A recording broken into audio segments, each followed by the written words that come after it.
Durante os últimos anos, como sabem, postulados básicos da ordem constitucional, a liberdade e a democracia, foram submetidos aos mais impensáveis ataques.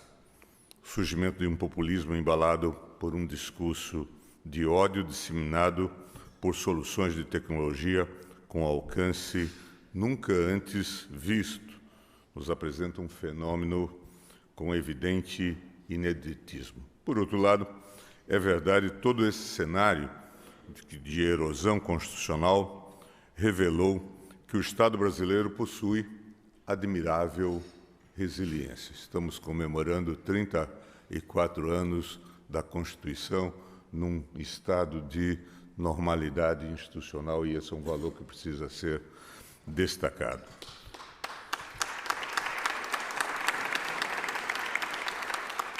Quando tudo parecia esfarelar, ouvimos à exaustão o mantra: as instituições estão funcionando. Bem ou mal, elas funcionaram. A institucionalidade venceu. Por outro lado, importantes segmentos da sociedade manifestaram e continuam a manifestar uma postura de questionar o exercício jurisdicional do Supremo e do TSE. No limite, recusam-se a aceitar, como já vimos aqui nas falas dos meus colegas anteriores, o resultado das eleições. Esse quadro, de fato, merece atenção. Merece atenção porque denota estado de dissonância cognitiva coletiva, cuja prolongação no tempo também parece ter ocasionado modificações profundas na sociedade brasileira. Todo o nosso desafio é de contínua reconstrução constitucional.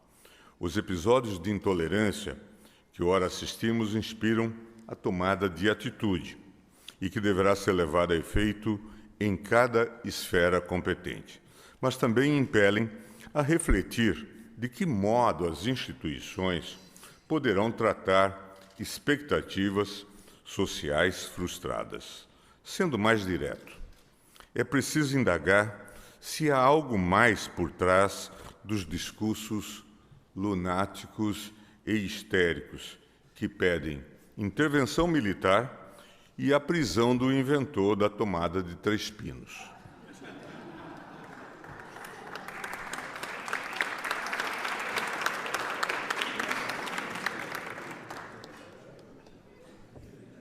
O que torna os cidadãos presas fáceis de milícias digitais que exploram recalques e frustrações, sem, de modo algum, diminuir a relevância penal de posturas criminosas e golpistas. O ponto é saber o que joga tais cidadãos nos braços do autoritarismo. Nós temos que fazer essa pergunta. Seriam os kafkianos arranjos regulatórios disfuncionais do Estado brasileiro? Seria a sensação de impotência diante de incoerências administrativas no exercício de fiscalização do trabalho, ambiental, etc.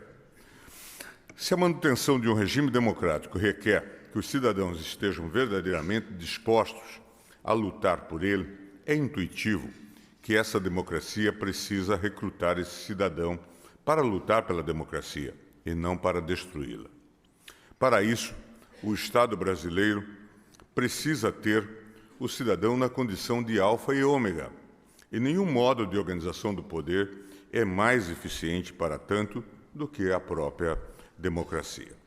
As razões são conhecidas. A democracia tem como primeiro tema a dignidade humana. Cada cidadão é um fim em si mesmo. Para tanto, precisa garantir, antes de mais nada, a existência do cidadão. Mas não basta viver.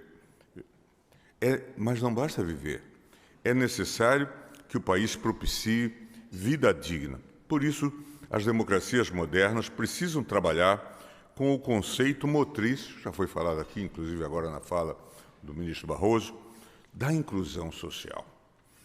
E como foi bem sucedida a Constituição de 88, no objetivo de melhorar o nível de vida da nossa população. Ela demarcou várias tarefas para o poder público e, a partir delas, foram desenvolvidas uma série de políticas públicas que investiram na dimensão institucional dos direitos fundamentais. Na saúde, como sabem, foi criado o SUS, Sistema Único de Saúde, abertamente inspirado no NHS britânico.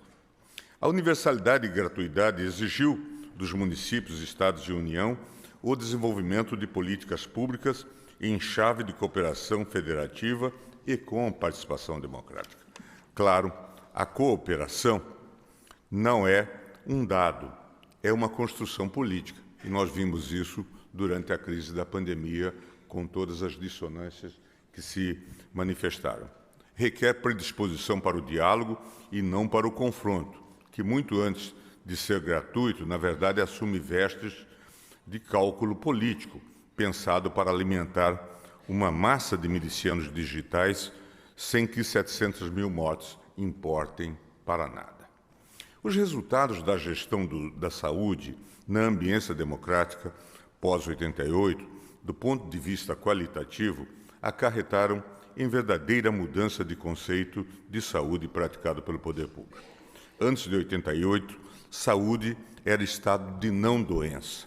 Hoje, saúde compreende uma série de ações preventivas e o planejamento de políticas que melhorem a vida da população nessa seara. Vacinação, vigilância sanitária, etc. Do ponto de vista quantitativo, os números são vistosos. Em 90, o Brasil ostentava a vergonhosa taxa de mortalidade infantil de 49,4 óbitos a cada 1.000 nascidos com vida. Os números de 2021 apontam para a taxa de 12,4. Em 1982, cerca de 11 mil crianças morriam de sarampo.